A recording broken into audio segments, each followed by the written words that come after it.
Musim lalu, tidak ada satupun pemain Manchester United yang masuk dalam 10 besar di Liga Primer untuk intersepsi. Sejauh musim ini, 3 pemain yakni Lisandro Martinez, Diogo Dalot, dan Kobbie Mainoo semuanya masuk dalam 5 besar. Apa yang dapat kita simpulkan dari hal ini tentang musim sejauh ini? Strategi manajer Erik ten Hag di United adalah mengundang tekanan dan memanfaatkan transisi. Ini, dalam skala besar, berarti menekan tinggi di lapangan, mencoba merebut bola kembali dengan cepat, dan memaksakan turnover. Ketika digunakan oleh orang-orang seperti Jurgen Klopp di Liverpool, sepak bola transisi tampak persis seperti itu. Dan sebagai lawan, Anda tidak punya waktu menguasai bola. Pertahanan Anda ditekan karena seluruh tim Liverpool segera mendekati Anda untuk merebut bola kembali. Namun di United di bawah Ten Hag, itu lebih tampak seperti taktik serangan balik yang biasa saja. Musim ini, Ten Hag tampaknya telah menyesuaikan gayanya untuk memainkan permainan yang sedikit lebih berbasis penguasaan bola. Rata-rata penguasaan bola musim ini 52,5% berbanding 50,52% pada 2023-2024. Jadi secara teori, bukankah seharusnya jumlah intersepsi yang dilakukan oleh para pemainnya berkurang daripada bertambah? Elemen aneh lainnya dari statistik tersebut adalah bahwa Dalot dan Martinez sama-sama bermain di sisi kiri pertahanan, sementara Mainoo juga cenderung beroperasi secara dominan di sisi kiri lini tengah, terutama saat tidak menguasai bola. Jadi, apa yang terjadi di sisi kiri yang menyebabkan begitu banyak intersepsi United? Dan mengapa ada perubahan yang tegas dibandingkan dengan musim lalu? Karena adanya perubahan personel di bek tengah musim ini, dengan Martinez dan De Ligt yang menggantikan bintang-bintang yang lebih lambat seperti Maguire, Lindelof, dan Evans, garis lini pertahanan yang lebih tinggi dapat diharapkan, yang mungkin menjadi penyebab angka tersebut. Namun, lini belakang United hanya sedikit lebih tinggi di lapangan yakni 44,03 meter di musim ini dibandingkan dengan 43,54 meter musim lalu. Satu hal yang mungkin dapat kita lihat dari angka tersebut adalah bahwa manajer lawan menargetkan sisi kiri pertahanan United, mungkin karena Dalot bukan spesialis di posisi itu. Namun, hal itu juga dapat memberitahu kita seberapa besar tekanan yang dialami United secara umum.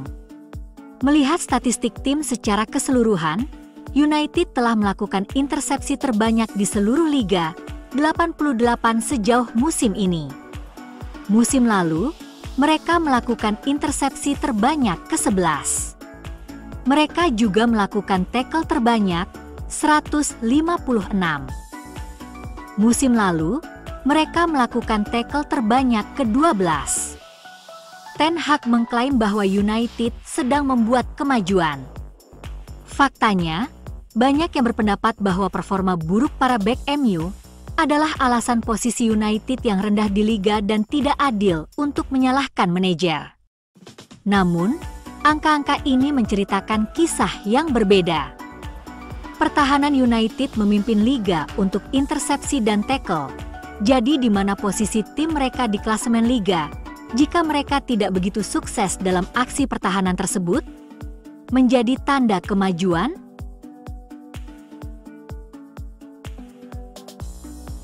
Ketegangan antara Chelsea, Liverpool, dan Manchester United telah mencapai titik puncaknya di tingkat akademi. Para pencari bakat dari masing-masing klub ditolak aksesnya ke pertandingan level pemuda, menurut The Athletic. Para pencari bakat Liverpool dan Man United telah ditolak permintaan akreditasinya untuk pertandingan akademi di tempat latihan Chelsea di Cobham dalam beberapa minggu terakhir. Situasi ini dilaporkan saling berbalas di antara ketiga klub. Para pencari bakat Chelsea telah ditolak aksesnya ke pertandingan akademi di Liverpool, meskipun The Reds telah membantah ikut serta dalam komedi putar tersebut.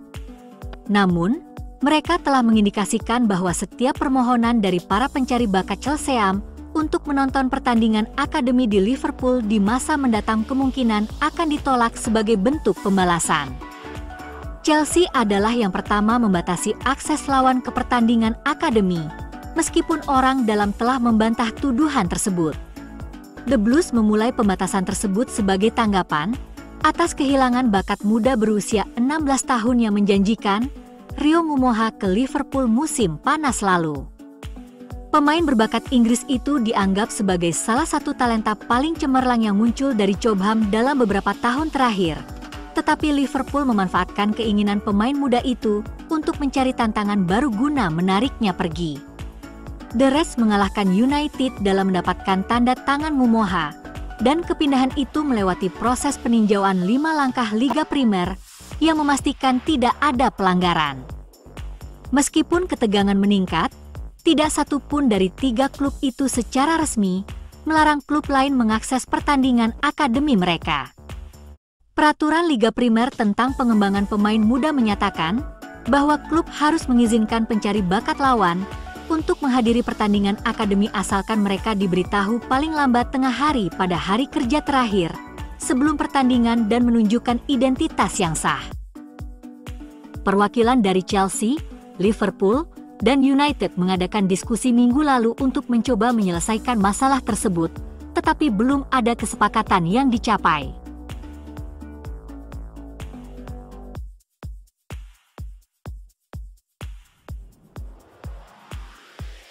United merekrut mantan kepala operasional City, Omar Berrada, untuk menjadi kepala eksekutif baru mereka dalam pergantian yang kontroversial dan menarik perhatian. Sekarang, MU yakin tidak ada satupun eksekutif yang mereka rekrut dari tetangga mereka, Manchester City, yang akan terlibat dalam kasus 115 tuduhan yang diperjuangkan oleh juara Liga Primer tersebut. Jason Willock, yang sebelumnya menjabat sebagai Direktur Akademi City, juga ditunjuk oleh United awal tahun ini dari perannya sebagai Direktur Sepak Bola Southampton. Berrada, yang memulai peran barunya di United pada bulan Juli, adalah satu-satunya saksi yang dipanggil untuk memberikan bukti atas nama City awal minggu ini di Pengadilan Ketenagakerjaan. Terkait klaim bek Benjamin Mendy atas upah yang belum dibayarkan sebesar 11 juta pound.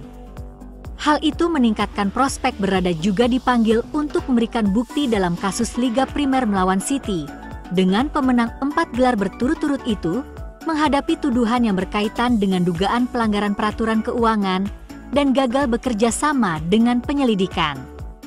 United yakin Berrada tidak akan terlibat dalam kasus yang sedang berlangsung yang melibatkan mantan klubnya, dan merasa puas bahwa ia tidak terlibat dalam kesalahan apapun selama berada di City.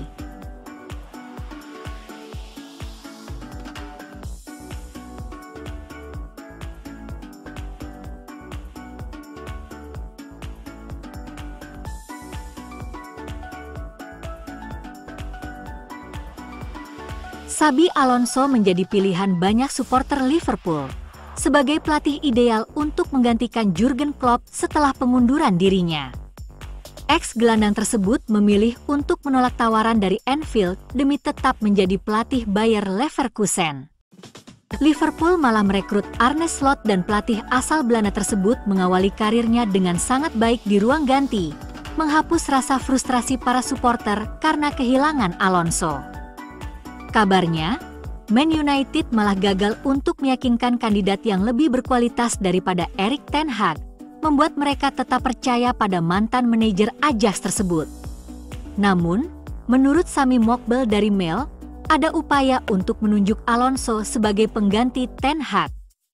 Seperti halnya kontak dengan Liverpool, Alonso menolak kesempatan untuk mengambil alih di United, dengan pria berusia 42 tahun itu sekarang disebut sebagai calon terdepan untuk menjadi penerus Carlo Ancelotti di Real Madrid.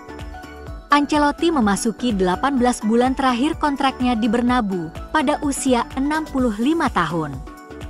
Prospek Alonso menjadi manajer United tentu saja tidak masuk akal, terlebih lagi karena hubungannya dengan Liverpool setelah 5 tahun di sana sebagai pemain. Tentu saja dapat dikatakan bahwa pindah dari Leverkusen ke United akan menjadi langkah mundur pada tahap itu berdasarkan prestasi olahraga. Bayer Leverkusen asuhan Xabi Alonso mengalahkan Freiburg untuk kembali mengukuhkan keunggulan 10 poin mereka di puncak klasemen Bundesliga. Leverkusen menjuarai Bundesliga musim lalu setelah tidak terkalahkan sepanjang musim, dengan satu-satunya kekalahan mereka di semua kompetisi terjadi di final Liga Eropa.